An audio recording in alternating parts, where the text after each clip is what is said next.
어차피 여기서도 의지는 씨앗이죠. 근데 슈타인은 재밌는 표현을 합니다. 의지는 꼴찌덩어리다. 의지는 고유한 내용물이 없다라고 해요. 고유한 내용물이 없다. 힘의 성질만 있고 힘의 강도, 방향 이런 것만 있고 고유한 내용물이 없다라고 얘기합니다. 정해진 뭐를 가지고 나오는 건 아니다라는 거예요. 그러면 까르마 유전자가 자 의지라고 합시다. 그럼 까르마 유전자 씨앗입니다. 이것도 씨앗입니다. 전생에서 온 씨앗이죠. 전생에서 온 씨앗이고 얘는 무조건적으로 어떤 특정한 힘의 얘는 강도와 방향성만 가지고 있어요. 강도와 방향성만 가지고 본능적으로 표현이 된단 말이죠. 근데 모든 인간은 예외 없이 어떤 식으로든지 진화 발전하려고 하는 조금이라도 나아지려고 하는 본능 이게 예외 없이 모든 인간들의 본능이거든요. 조금이라도 나아지려고 성장하려고 하는 본능을 가지고 태어납니다. 그러니까 성장의 본능, 성장의 본능 그 자체가 의지인 거고 그러니까 고유한 내용물은 없어요. 어떻게 해야 뭘 해야지 성장할지 그런 거는 정해진 거 없는 거죠. 다만 성향만 가지고 나오는 겁니다. 성향과 기질만 가지고 나옵니다. 성향과 기질만 가지고 나와서 자기 성장을 이루려고 합니다. 그러면 이제 일생을 살면서 뭐 이것저것 겪겠죠. 이것저것 겪는 것 중에서 제2의 본능이라고 할 수 있을 정도로 강력한 경험들이 있을 거 아닙니까? 제2의 본능이라고 할 수 있는 우리가 어떤 살면서 강력한 트라우마를 겪는다든가 그 트라우마에 대한 극복 과정에서 어떤 새롭게 획득된 획득 형질을 가진다든가 획득 능력을 가진다든가 이러면 우리가 경험했던 것들 중에서 타고난 의지에 못지않게 강하게 각인되는 획득 형질들을 가지게 될 텐데 그 획득 형질들이 씨앗으로서의 의지에 플러스 알파를 만들어내는 거죠. 의지를 A라고 한다면 우리가 타고난 까르마를 A라고 한다면 우리는 살아가면서 어쩌고 경험한 것들 중에서 획득 형질을 얻게 되고 그 획득 형질이 A 플러스 알파를 만들어내서 나갈 때에는 우리가 죽고 나면 얘가 영적인 상태로 귀속이 될 때는 A-로 귀속이 되는 거예요. 뭐가 변화되어 있는 거죠. 그럼 요 A-가 윤회를 통해서 다음 생에 새로운 씨앗 노릇을 하게 된다. 이렇게 되는 거죠. 이렇게 되는 거라서 이 사람의 전생이 어떤 상태였겠는가를 아는 거는 사실 어렵지 않죠. 현 상태를 보면 되죠. 현 상태. 지금의 내가 만약에 이 사람의 의식 수준과 발달 정도와 힘의 성격과 이런 거를 면밀히 판정할 수 있는 눈이 있다면 이 사람의 현 상태에서 하려고 하는 바를 보면 이 사람이 전생에서 어디까지 했겠구나 하는 거를 추정할 수 있는 거죠. 이 사람의 전생에 뭐가 과제였기 때문에 이 생에서 뭘 향해 달리는구나 라고 추론하게 되는 거죠. 그런 식으로 전생을 아는 거라서 전생이라고 하는 게 무슨 동화 버전에 나오는 것처럼 내가 내가 이순신 장군이다 이런 건 개소리야. 그런 건 그냥 사이비 버전입니다. 사이비 버전. 전생에 몇 년도에 어디서 태어나서 무슨 경우 어느 나라 공주했다 이런 거. 동화 버전. 아는 게 그거밖에 없어서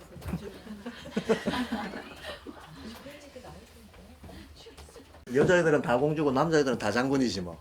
어쨌든 다 공주 아니에요. 구슬이도 있어요.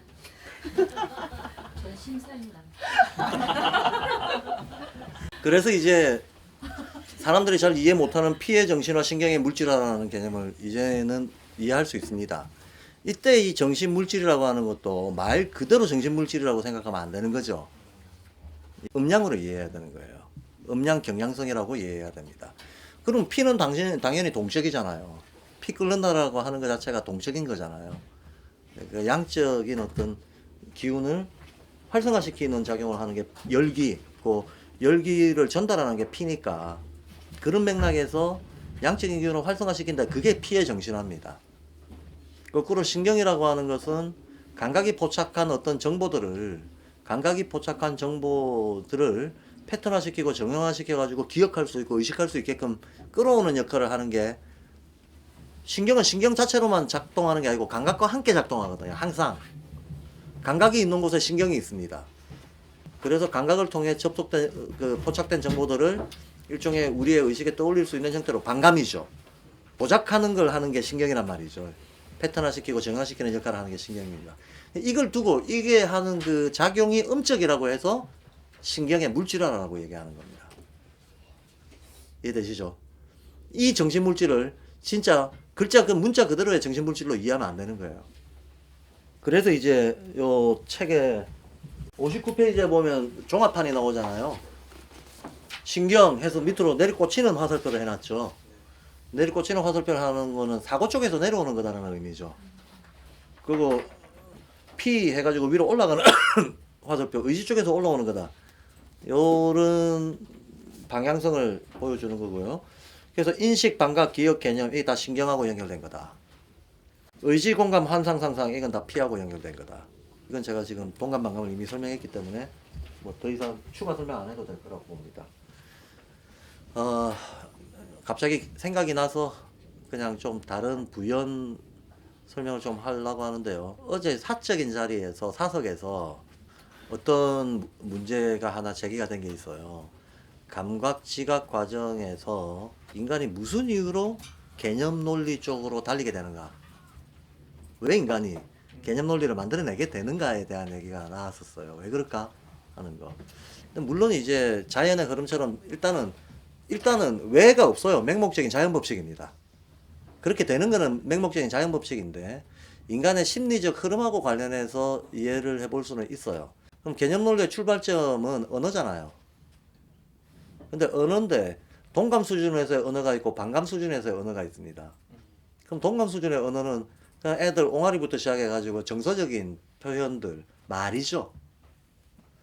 말이라고 하는 것은 감정을 교류하는 거가 주 기능이에요. 대신에 엄밀하고 정확하고 논리적인 거는 말로는 힘들어요. 엄밀하고 정확하고 논리적이고 개념적이고 이런 것들은 문자로 표현이 돼야 됩니다. 그럼 말과 글이 동감 반감과 연결해 보자면 말은 동감 편향적이고 글은 반감 편향적이에요. 그렇잖아요? 예. 그래서 문자를 늦게 가르치라고 하는 거예요. 지금 한창 감성이 커야 되는 아이들한테 문자 빨리 가르쳐 버리면 이게 이런 나이에 충돌해 버리는 거죠. 적절하지 못한 때에. 그래서 문자, 논리 이런 거 빨리 가르치면 애 바보 만들어 버립니다. 몇 가지는 할 수 있는 것처럼 보이지만 기본적인 능력이 훼손이 돼 버려요. 예, 그거는 좀 예. 그거 나중에 정신병의 원인이 되기도 합니다. 예. 어렸을 때 혼란이 나중에 커서의 성숙을 방해한다. 근데 이제 그럼 이제 문자의 탄생 역사를 조금만 살펴보면 인간이 왜 개념화가 인간의 심리에 어디하고 연결되어 있는가를 좀 알 수가 있습니다. 사실은 권력의 발상하고 문자의 탄생이 같이 가잖아요. 애초에 인간들이 사는 이건 또 집단의 성장하고도 연결이 되어 있는데, 어떤 결혼제도가 없던 시절에 군혼 시절의 인간무리, 이건 정착 전에는 결혼제도가 없었죠. 그러다가 정착하고 나서는 이제 결혼제도와 함께 시족사회가 형성이 되잖아요. 근데 인류사의 시족사회라고 하는 건 아무리 많아봤자 그 집단의 규모가 400~500명을 넘어가지 않습니다. 그러면 집성촌을 이루고 살던 뭐 유목을 하든 간에 400~500명이 떼지어 다니는 정도 문화는 소통의 도구로서 말이 이상이 필요가 없어요. 그리고 의식의 발달 수준도 다 감각콘축 수준들입니다. 그렇기 때문에 말만 있으면 되는 거예요. 그런데 이게 이제 어떤 이유에 의해서 어떤 이유는 이제 욕망의 발달사를 우리가 좀 알아야 되는데, 인간의 욕망은 사실은 어떤 한계의식, 자기가 유한자라고 하는 거를 의식하면서 죽음에 대해서 의식하기 시작하면서 시간을 정교하게 의식하기 시작하면서 불안감이 증대가 되고 그 불안을 이겨내려고 욕망이 나오게 되는 거거든요. 그 욕망도 처음에는 정물적이고 훨씬 더 그 물질적이고 직접적인 대상에 대한 동감, 작용에서부터 욕망이 출발하는 거기 때문에 가장 초보적인 욕망은 물건에 대한 집착욕이에요. 집착과 축적욕입니다. 그 물욕이라고 하는 겁니다. 물욕이라고 하는 건데, 이게 이제 범위가 좀 넓어지면 물욕이 살짝 변형을 하게 되면 권력욕이 돼요.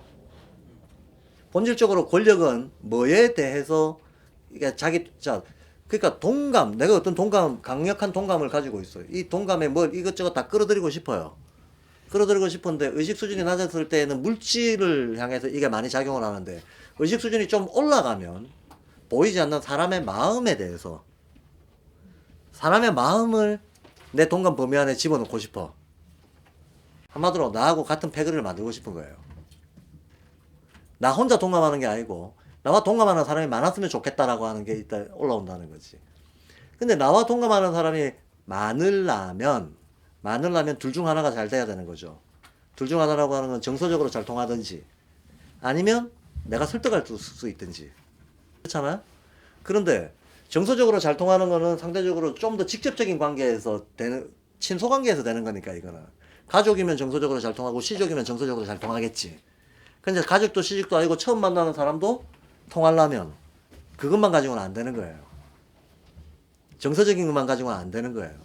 문화도 다르고 자연도 다른 데 있는 사람을 만났다. 근데 동감을 확장시키려고 한다. 그러면 논리가 필요해요. 이 사람의 마음을 잡으려면 논리가 필요하다. 그러면 직접적인 대면 관계를 뛰어넘어서 이 사람하고 통할 수 있는 어떤 그 정신적 베이스는 뭐겠는가 하면 종교와 언어거든요. 종교와 언어. 같은 신을 믿으면 우리는 같은 편이야. 같은 말을 쓰면 우리는 같은 편이야 합니다. 그죠? 맞잖아요. 종교와 언어라고 하는 것이 그 사람의 세계를 보는 눈과 가치관을 결정해 주는 거거든.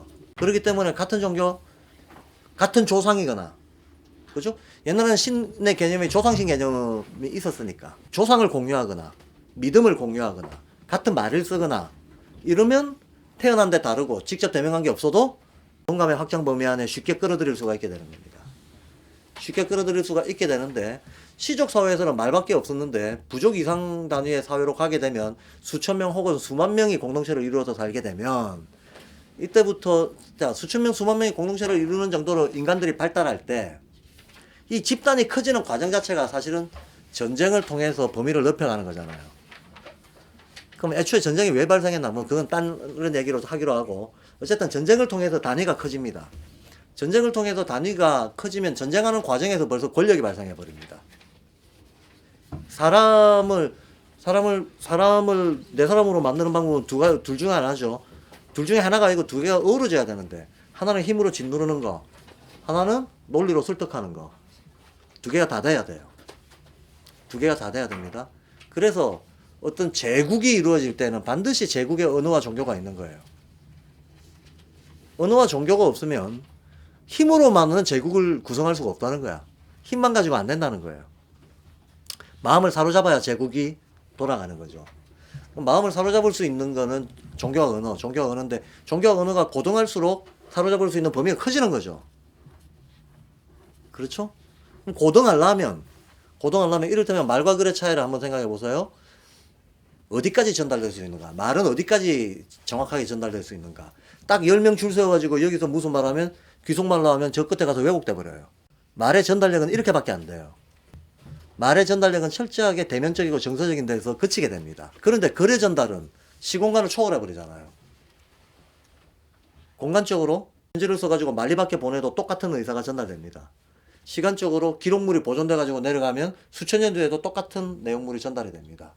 그러니까 문자의 탄생은 인간의 시공간 어떤 이 접촉 범위를 확 넓혀버린 거죠. 시간적으로 영원히, 공간적으로 무한히, 시간적으로 영원히, 공간적으로 무한히 소통할 수 있는 방법을 찾아낸 게 문자이기 때문에 인간은 문자를 알므로써 존재가 새로워집니다. 이렇게 이제 확장할 수 있다. 그럼 이제 드디어 시간적으로 영원히, 공간적으로 무한히 동감 범위를 확장할 수 있는 어떤 그 정신적 기초가 마련이 된 거잖아요. 정신적 기초가 마련이 된 거고, 그러면 이제 문자라고 하는 거가 출발하려면 문자는 그 성격 자체가 정확해야 돼요. 정확하지 않으면 애초에 근데 이런 정확하고 멀리 길게 뭔가를 전달할 필요가 있었던 사람들은 누구예요? 권력자들이에요. 권력자들만이 사실 그럴 필요가 있습니다. 내가 왕이다.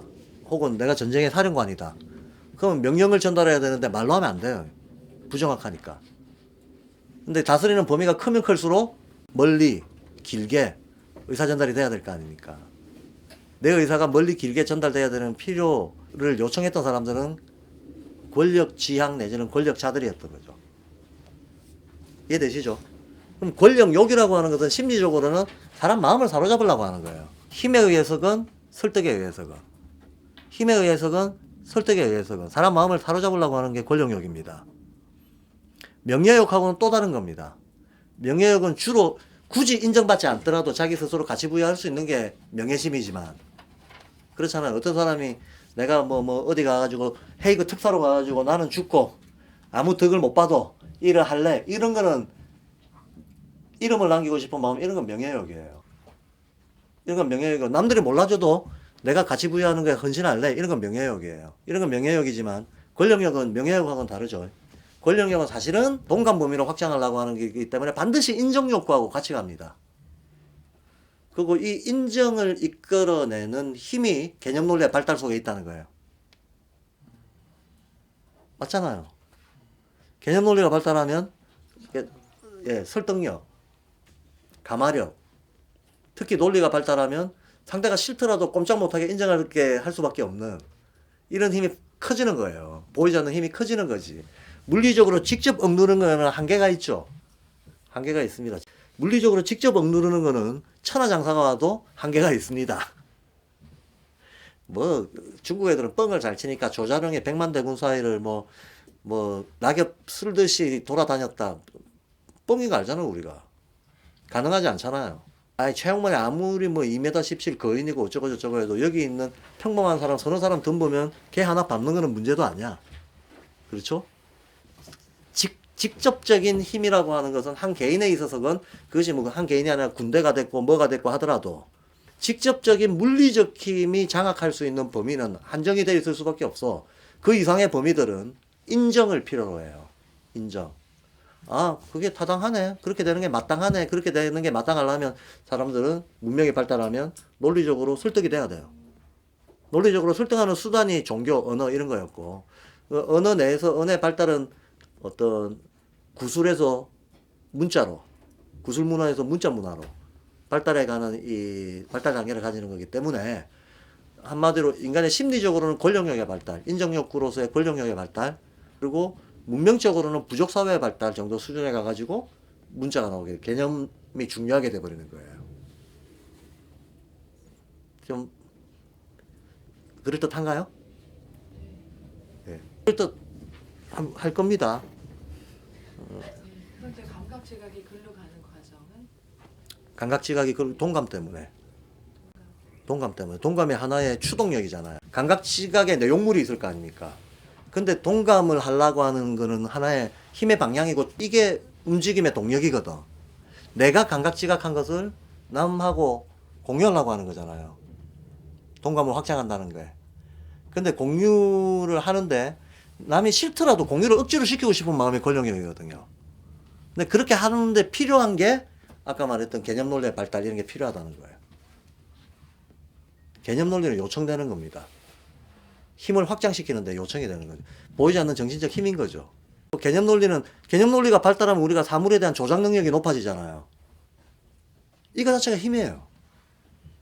힘입니다. 그러니까 그래서 개념 논리 지금도 마찬가지입니다. 과학 기술이 발달하면 대상에 대한 우리가 지배와 조작 능력이 커지는 거잖아요. 근데 그 의욕 자체가 없다 그러면 과학 기술 없어도 잘 살 수 있어요. 맞죠? 과학 기술 없어도 우리는 잘 살 수 있습니다. 근데 우리가 이렇게 과학 기술을 어떻게든 발전시키려고 온갖 이유를 대가면서 그 별다른 이유 없고 지금의 시대 자체가 그냥 오성헌의 끝장을 향해서 달리는 시대이기 때문에 그래요. 그냥 그 외에 별다른 이유들은 다 그냥 만들어내는 것들이. 뭐 인간의 삶의 편익을 위해서 뭐가 어쩌고 저쩌고 이거 하면 뭐가 좋고 어쩌고 저쩌고 하는 뭐가 좋고 이전에 사실은 어째 보면 하나의 경향성으로서의 문명의 발달 방향이 정해져 있는 거죠. 그래서 제가 어제 그 얘기가 된 자리에서 개념의 발달은 권력욕의 발달하고 연결되어 있습니다라는 얘기를 했었어요. 근데 이게 오늘 동감반감 얘기하다 보니까 실은 이런 것도 이거하고 자연스럽게 연결해서 이해를 하시면 훨씬 이해가 잘 되겠다 싶어서 말씀을 드립니다. 자, 그러면 이제 아까 그 그림도 됐고요. 이 동감반감이 몸으로도 표현이 된다 그래요. 이게 지금 당장 자세하게 나오지는 않지만 책에서 머리 가슴 사지 얘기가 나오잖아요. 그러면 결국은 동감반감이라고 하는 게 반감은 보다 음적인 힘이고 공감은 보다 양적인 힘인데 그러면 우리 신체에서도 가장 음적인 곳, 가장 양적인 곳, 그 중간이 적당히 섞여 있는 곳 이런 식으로 신체에 나타난다는 거잖아요. 신체에 반영이 된다. 신체 반영이 될 때 어떻게 되냐? 가장 음적이라는 것은 가장 물질적이라는 거죠. 그리고 가장 정적이라는 거죠. 반면에 양적이라는 것은 동적이라는 거고, 그죠? 동적이라는 거고 정신적이라는 거잖아요. 그러면 물질적인 것들은 우리 몸을 크게 세 부분으로 나눌 때, 왜 세 부분으로 나눈가 하면 인간의 존재 자체가 삼원적이라고 앞에서 이미 얘기가 됐으니까. 그러면 그게 반영이 되면 신체도 삼원적으로 나뉜다는 거예요. 신체를 삼원적으로 나눌 때 아주 자연스럽게 머리, 가슴, 머리, 몸통, 사지 이렇게 나누게 됩니다. 기능이 그렇게 딱 분화가 되어 있습니다. 머리 쪽에는 이목구비를 비롯해 가지고 감각과 관련된 게 다 머리에 집중되어 있어요. 물리 감각과 관련된 거. 안이 빛을 신이라고 얘기하는데 그 중에서 의라고 하는 것은 관념작용이니까 보통 일반적으로 물리 감각에서는 일단 떼고 안이 빛을 신인데 안이 빛을 신이라고 하는 것도 안이 빛을 신이 눈, 코, 입, 귀, 피부잖아요. 눈, 코, 입, 귀가 모조리 여기 다 몰려 있잖아. 그죠? 눈, 코, 입, 귀가 전부 머리통에 몰려 있습니다. 그러니까 그거를 우리가 감각이라고 하는 것들을 망라하는 눈, 코, 입, 귀만 몰려 있는 게 아니고 일반적인 의도 어디서 합니까? 두뇌에서 하죠. 의작용까지도 감각기관에 다 몰려 있습니다. 유일하게 퍼져 있는 건 촉각뿐이고 나머지 다 몰려 있는 거죠. 그러니까 머리를 한 단위로 봐도 됩니다. 그 다음에 어떤 그 대사작용을 일으키는 것들, 외부와의 대사작용을 일으키는 것들은 몸통에 다 몰려 있습니다. 몸통에 오장육부가 있잖아요. 오장육부가 이어 다 몰려 있잖아요. 이 오장육부에 의해 가지고 어떤 생리적인 신진대사를 하게 되는 거죠, 우리가. 그러니까 머리, 몸통, 남는 거는 사지, 팔다리죠. 그러니까 머리, 몸통, 사지, 이게 자연스럽게 어떤 기능적 분할이 되어 있는데 슈타인은 이렇게 그림을 그립니다. 머리는 완전한 구형이다. 몸통은 반원이다. 사지는 선이다, 그냥. 이렇게 그려요. 이렇게 그리면 그런데 어차피 세상의 모든 운동은 원운동입니다. 그럼 여기도 보이지 않는 뭔가 어떤 원이 있다고 봐야 돼서 보이지 않는 점선을 그으면 얘가 하나의 완전한 원이라면 얘는 반원이다라는 거죠. 얘는 어디다 껐지? 얘는 얘가 미치는 범위 바깥에다 원을 그으면 보이지 않는 원과 사지가 상호작용을 하고 있다라고 합니다. 그러면 이게 지금 원이 3개가 나오잖아요. 원이 3개가 나오잖아요. 인간 존재가 삼원적이라서. 인간 존재가 삼원적이라서. 그러면 이렇게 맨 안에 원, 중간 원, 바깥 원 이렇게 돼 있을 겁니다. 그러면 제일 응축되어 있는 게 맨 안에 원 아니겠습니까? 맨 안에 원이 형태적으로도 가장 완성되어 있어야 되겠죠. 그럼 형태적으로 가장 완성되어 있는 애가 머리잖아요. 그래서 인간이 태어날 때 가장 단단하고 완성되어 있는 머리부터 나오는 거잖아. 머리부터. 머리에 비해서 팔다리는 유약하게 짝이 없습니다. 그러니까 머리, 요게 가슴, 그 다음 사지 이렇게 되는데 얘는 완성되어 있기 때문에 이미 완성이 되어 있기 때문에 정적이에요. 완성이 안 돼 있으면 동적이 되는데 완성에 가까울수록 정적이 되는 거죠. 움직일 필요가 없는 거죠. 그리고 게다가 여기 머리에 있는 게 두뇌잖아요. 두뇌. 이 두뇌라고 하는 게 신경의 총집합이잖아요. 신경의 총집합이고 이걸 다 이끌어가는 게 두뇌잖아요. 그러니까 두개골이 우리의 몸에서 가장 단단한 부위거든요. 가장 단단해야만 되는 필연적인 이유가 있는 거죠. 우리가 보통 생명을 관장하는 게 심장하고 두뇌 이렇게 얘기하잖아요. 둘 중 하나 멈추면 죽은 거로 가정하잖아요. 죽은 거로. 심장이 멈추면 물리적으로 죽은 거고 두뇌가 멈춰도 실은 인간이 감각이 다 날아가 버리는 거죠. 두뇌가 멈췄다. 신경이 기능 마비가 됐다는 건데 이게 감각이 다 사라졌다는 거예요. 감각이 다 사라지면 그 사람은 주관적으로는 아무것도 느끼거나 의식하거나 작용이 없는 인간으로서의 그 기본 조건에 해당하는 작용력이 사라진 상태가 돼버리는 거야. 그러니까 그 두뇌가 멈춰도 그것도 뇌사라고 하는 거잖아요. 그래서 우리 신체는 심장과 두뇌를 보호하게끔 인체가 구성이 되어 있는 거죠. 예. 갈비뼈니 뭐니 이런 건 다 오장육부를 보호하려고 있는 거잖아요. 그 중에서도 가장 단단하게 보호되는 부분이 심장 부분입니다. 그리고 그만큼이나 단단하게 보호되는 부분이 두개골인 거지. 그래서 머리, 가슴, 사지가 이제 얘가 가장 음적이고 그죠? 얘가 가장 음적이다. 그럼 얘가 어디 있어야 되겠나? 아, 맨 안에. 맨 안에 있는 거겠지. 중간에 있는 게 가스. 그럼 바깥에 있는 게 당연히 사지가 되게 되는 거죠. 그럼 사지는 양적이고 가슴은 중적이고 머리는 음적이다. 이렇게 봐야 되겠죠. 이렇게 봐야 될 겁니다. 그러면 우리가 의지 감성 사고로 나눌 때는 음적인 게 뭔가요? 의지죠. 이건 결정된 채로 나오는 거니까. 결정된 채로 나오는 게 의지잖아요. 그래서 본능적 경향성으로 결정돼서 나오는 게 의지입니다. 이미 완성돼서 나오는 게 의지예요. 이게 가장 음적인 겁니다. 그러면 연결시키면 머리에 의지가 연결이 돼야 돼요. 맞죠? 그러면 당연히 가슴에 감성이 되겠죠. 가슴이 감성이라는 건 누구나 이해할 수 있습니다. 그런데 이렇게 하는 게 틀림없다 그러면 사지가 사고를 담당한다가 되잖아요. 이러면 우리의 평소 상식하고 어긋나 버리죠. 또 우리의 평소 상식은 머리가 사고한다고 생각하는 것이, 머리는 사고 안 해요. 머리는 사고하지 않습니다. 사고를 방해합니다. 사고를 방해합니다. 사고라고 하는 거의 주체는 스프릿이잖아요. 그거는 자유의 철학에서 앞에 나왔잖아. 내가 사고하는 게 아니고 사고가 있어서 내가 생각하는 것처럼 착각하게 만든다 그랬잖아요. 근데 이 사고는 그 본질이 스피릿이거든. 이 스피릿은 안에도 있고 밖에도 있잖아요. 안에도 스피릿이 있고 밖에도 스피릿이 있는데 안에 스피릿과 밖에 스피릿을 소통하게끔 하는 거는 뭐가 합니까? 감각이에요. 감각이 합니다. 안과 밖의 스피릿을 순환 소통하게끔 하는 역할을 감각이 하는 역할입니다. 근데 그 감각이 하는 역할이라고 하는 것은 팔다리가 하는 역할이라는 거예요. 팔다리가. 그러면 팔다리 속에 우리가 흔히 말하는 이 감각이라고 하는 건 신경하고 연결이 되어 있잖아요. 신경은, 이 얘기는 이번 강의에서 했는지 안 했는지 모르겠는데 그냥 하죠. 신경의 신자가 진짜로 가드 할 때 그 신자를 쓰는 겁니다. 경자는 길경자를 씁니다. 그럼 신경이 의미하는 바는 신이 다니는 길이에요. 신이 다니는 길, 스피릿이 다니는 길이라는 건데 스피릿이 우리 감각하고 연결이 되어 있잖아. 그 말은 외부에 스피릿들이 가득합니다. 외부에 S들이 가득하고 안에서 이 S를 내면적으로 전환시키는 소문자 S가 있는 거예요.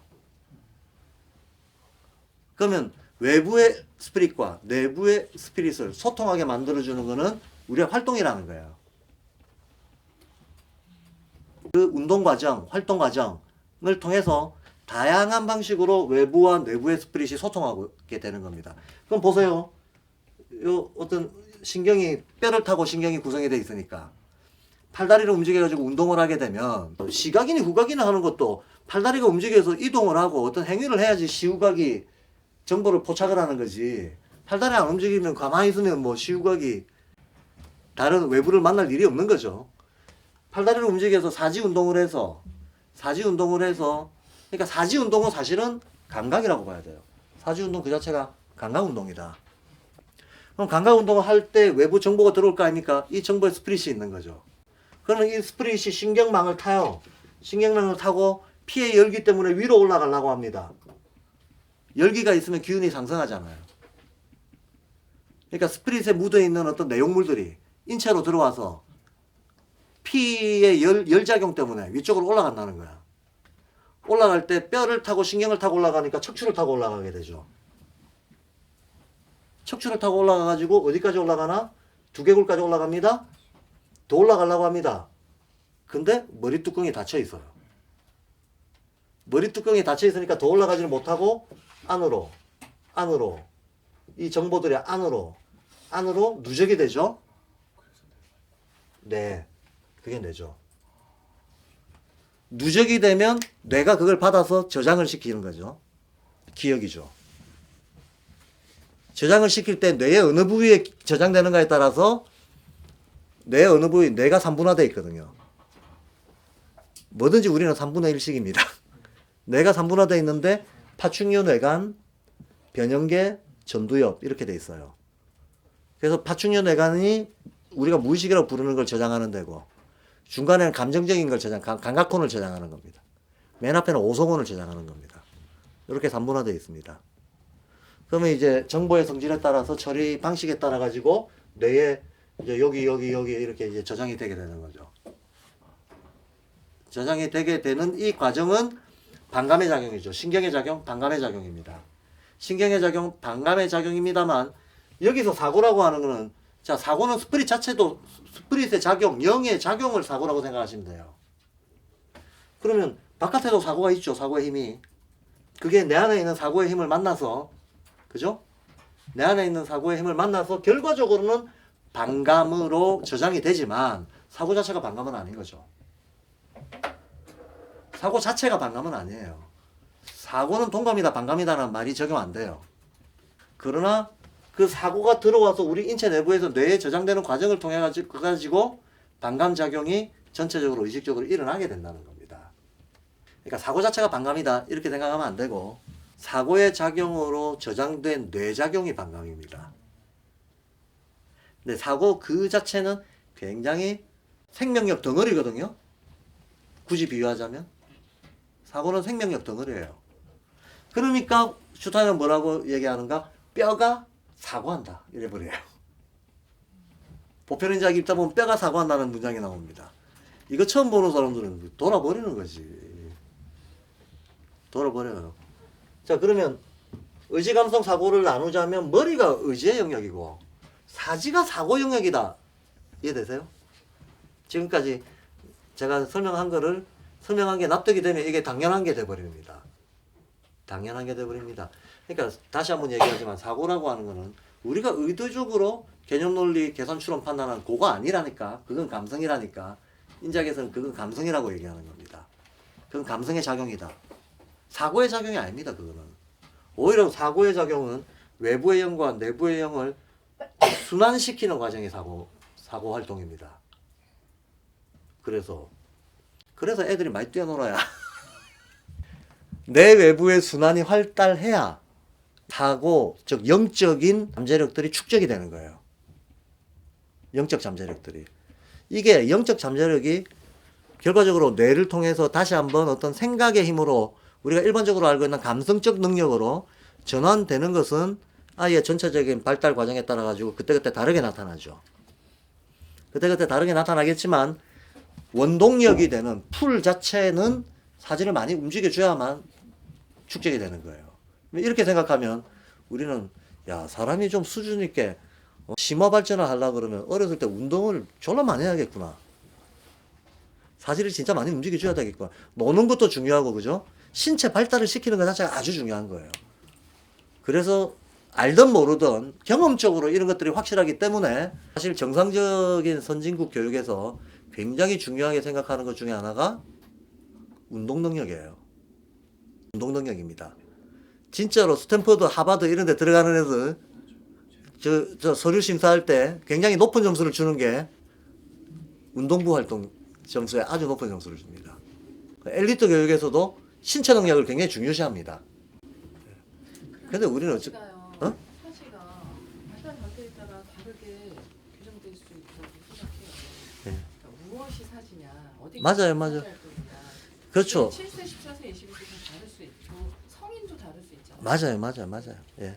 그러니까 전체적으로 봤을 때 어쨌든 다 바탕이 되는 거는 활달한 운동 능력이다라는 얘기를 하는 거고 아까 잠깐 중간에 제가 얘기했지만 사지 운동이라고 하는 것은 실은 감각 개발이라고 이해를 해야 된다는 거예요. 감각 개발이다. 한마디로 감각 개발돼야 감성화가 잘 될 거 아닙니까? 감각이 얼마나 풍부하고 예리하게 개발되는가? 그게 감성 능력의 지표가 되는 거예요. 그럼 감성 능력이 뭐냐? 감각권 오소문의 능력이잖아요. 감각권 오소문 의식권의 능력이잖아요. 말하자면 그러면 앉아서 내가 지금 명상을 해, 맞아요. 요가를 해, 그거는 사지 운동이냐 아니냐는 거죠. 사지 운동이에요. 그것도. 그러니까 앉아서 명상을 예. 한다 그랬을 때는 그게 사지의 활동이냐라고 했을 때 그거가 중요하죠. 맞아요. 그러니까 이제 우리가 상식적으로 생각하던 것들을 전환시킬 수 있는 거죠. 앉아서 명상하는 거 사지 운동이에요. 왜? 감각 관찰하는 거잖아요. 그게 감각 개발하는 거잖아요. 그렇죠? 감각 개발하는 훈련이거든. 앉아서 명상하는 것도. 인위적으로 호흡 조절해 보는 것도 감각 개발 과정이잖아요. 그러니까 이런 것까지 다 사지 운동이라고 봐줘야 된다는 겁니다. 그래서 사지 운동이 물론 뭐 기본적인 신체 활동 당연히 사지 운동이죠. 당연히 사지 운동이죠. 그러면 그러니까 그러면 이러면 우리가 이게 지금 평소에 생각하는 거하고 180도 다르죠. 완전히 뒤집어졌죠. 우리는 머리가 사고한다라고 생각했는데 이게 사지가 사고한다가 되는 거죠. 그러면 우리가 수공예를 하는데 의지교육이 필요하고 뭐 이것저것 저쩌고 이게 다 새롭게 이해해야 되는 거예요. 그러니까 앉아서 책을 읽는다는 행위 그런 것은 사실 활동이냐 아니냐 이런 거 왜냐하면 사실은 그런 그거는 게 되게 현실적으로 중요해요. 자 봅시다. 앉아서 책을 읽는 거는 근데 대부분의 활동들은 실제로는 협응 활동들이잖아요. 협응 활동이잖아요. 그것이 꼭 사지 운동이다라고만은 말할 수 없는 그러니까 막 섞여 들어가는 거죠. 상대적으로 그런데 그러니까 사고적 성향이 강하냐 안 강하냐 이런 걸 봐야 되는 거지. 그러니까 체험을 어릴 때 많이 놀도록 하고 체험적으로 성격화하자 이러면 부모들은 애들을 데리고 체험 활동 가버리거든요. 그게 자발적이지 않을 때 그게 사지 활동이냐. 그렇죠. 현장에서는 그런 게 예, 되게 중요해요. 예, 예. 어쨌든 이렇게 180도 뒤집어진다는 데까지만 얘기를 하고 지금 유재현 선생님이 말씀하신 그래서 구체적인 거를 판정하는 데서 달리 봐야 될 지점들이 정말 무수히 많아요.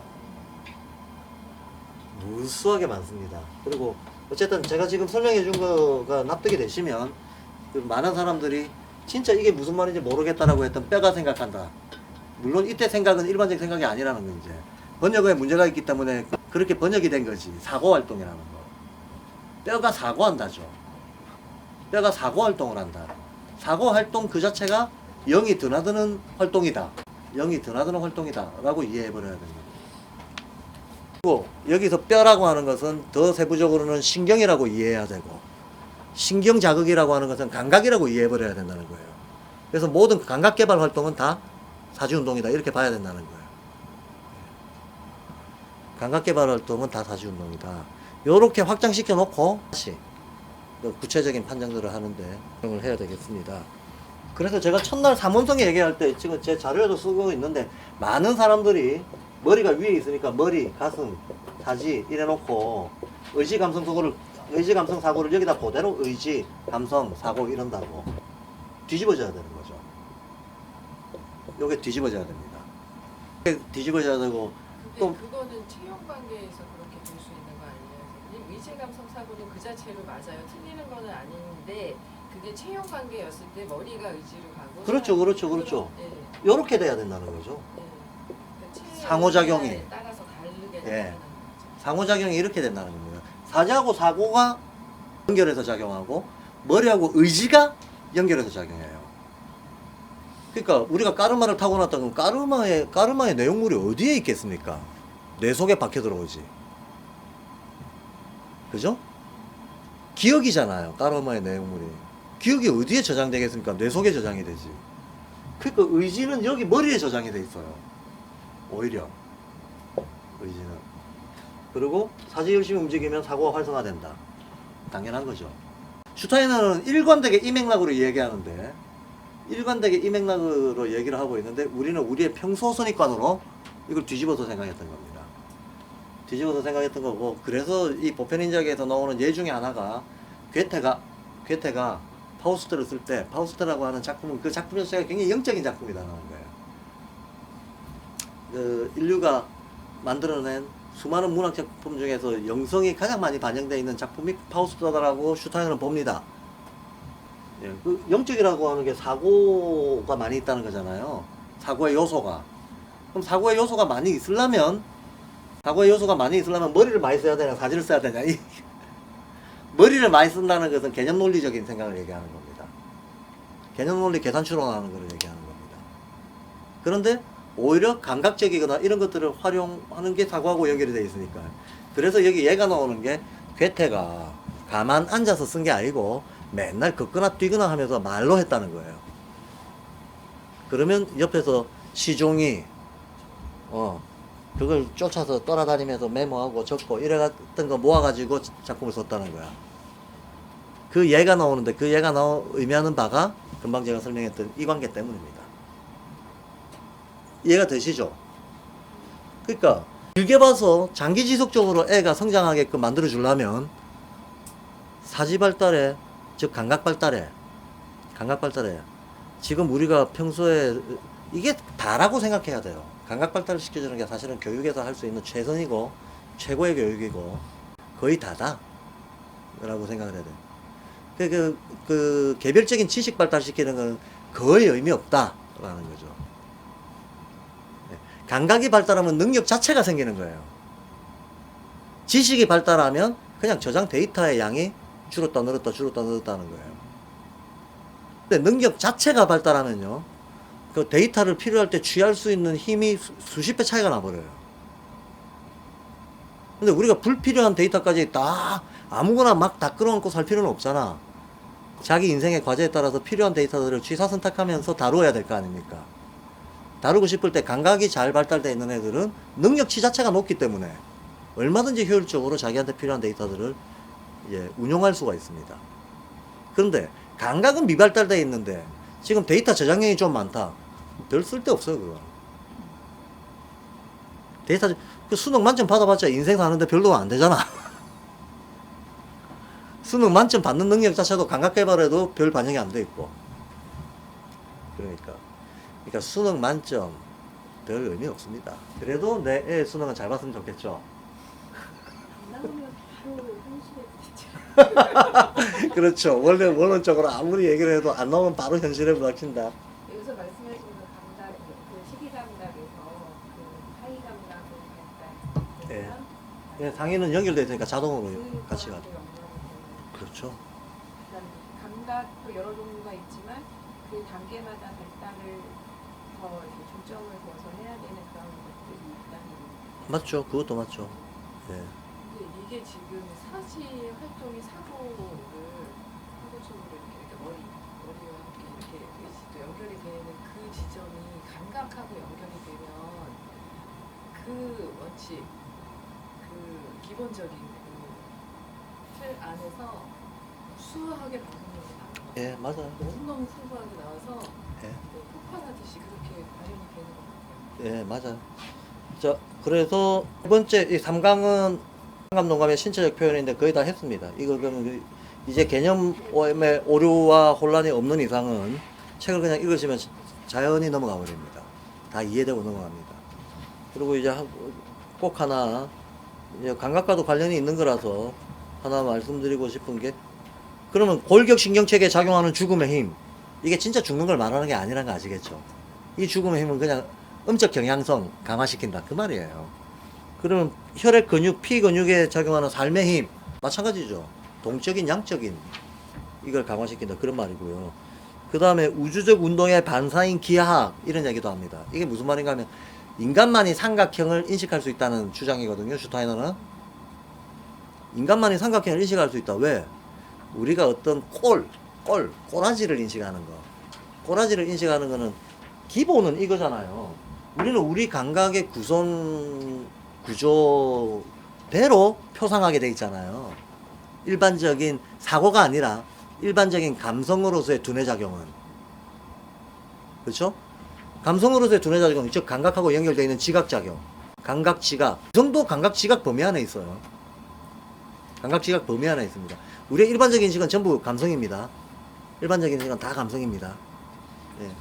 그렇게 보면 그 삼각형을 인식한다. 그럼 우리는 우리 감각의 구조대로 세계를 인식하게끔 구조화되어 있는데, 삼각형이다라고 하는 것은 인간의 타고난 골격이나 감각의 구조 안에서 삼각형을 인식할 수 있는 뭔가가 있어야 된다는 거예요. 내 인체 중에 어디가 삼각형으로 생겼든지 그게 있어야 되는데, 인간이 삼각형을 형상화해낼 수 있거든요. 발로도 해낼 수 있거든. 사지로 해낼 수 있어요. 삼각형 그릴 수 있잖아, 우리는 삼각형 그릴 수 있어요. 어떻게 삼각형을 그릴 수 있는가 하면 우리 신체 자체를 삼각형 꼴로 움직일 수 있기 때문이거든요. 근데 네발 짐승들은 삼각형 꼴로 못 움직여요. 삼각형 꼴로 못 움직이기 때문에 자기 몸으로 이게 감각 지각이 안 올라오기 때문에 머리에 인식에도 삼각형이 올라올 수가 없는 거야. 근데 우리는 삼각형 쪽을 연출할 수가 있어, 몸으로. 그러니까 삼각형이라고 하는 관념이 생기는 거예요. 이해되시죠? 잘 생각해 보세요. 어떤 동물도 삼각형 꼴로 못 뛰어요. 네 발 달리면 구조적으로 안 되고, 그 내 발 말고 이 땅에 붙어 다니는 애들은 땅에 붙어 다녀서 안 되고 땅에 붙어 다녀서 안 되고 직립 인간이 우리만 가능한 거죠. 동물들 중에서는 직립 인간인 우리만 삼각형 꼬리라고 하는 것을 가능한. 새들도 안 됩니다. 새들도 근본적으로 네발 짐승이잖아요. 날개 두 개로 대기 속에서 균형 잡고 돌아다니는데 네발 짐승입니다. 얘들도. 근데 걔네들의 발은 우리의 발 같은 이런 기능을 하는 게 아니잖아요. 그냥 어떤 포인트에 고정하는 역할만 하는 거지. 마찬가지로 걔네들의 날개는 우리의 손 같은 역할을 하는 게 아닙니다. 근데 침팬지는 삼각형으로 뛸 생각을 아마 죽을 때까지 안 할 거야. 뛰어볼 생각을 안 할 겁니다. 예. 가능하겠죠. 유인원들은 가능은 하겠죠. 유인원이 인간에 가장 가까운 것이기는 합니다만. 그래서 슈타는 이런 말을 합니다. 빨간 삼각형을 우리가 봤다 라고 하면 감각을 가지고 얘기를 하자면 빨갛다 라고 하는 것이 시각이 보는 거라는 거예요. 시각은 빛과 색만 봅니다. 시각은 빛과 색을 봅니다.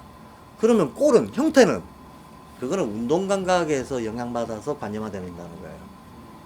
그래서 실제로는 빨간 삼각형이라고 했을 때 빨갛다는 것은 시각의 작용이고 삼각형이라고 하는 것은 오히려 운동감각의 작용이라는 거예요. 이해가 되시죠? 그러면 이제 기초 기하꼴이 일단 내 속에 들어오면, 개념화되면, 내 속에 들어박히면 그 기초 기하들을 요리조리 섞어가지고 더 다양한 거로 분할을 시키는 것은 그거는 의식의 작용인 거지 내 몸이 그렇게 복잡하게 움직일 수 있는 건 아니죠. 우리가 머릿속에서, 관념 속에서 만들어낼 수 있는 어떤 다양한 복잡한 기하 구조는 그거는 의식의 힘인 거죠.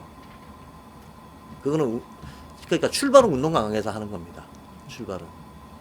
이런 과정들이 있다. 그래서 인간을 세계 무대로서 보자 어쩌고 하는 데까지 해서 이제 보편인자학은 3강까지 오늘 했습니다. 3강까지 하고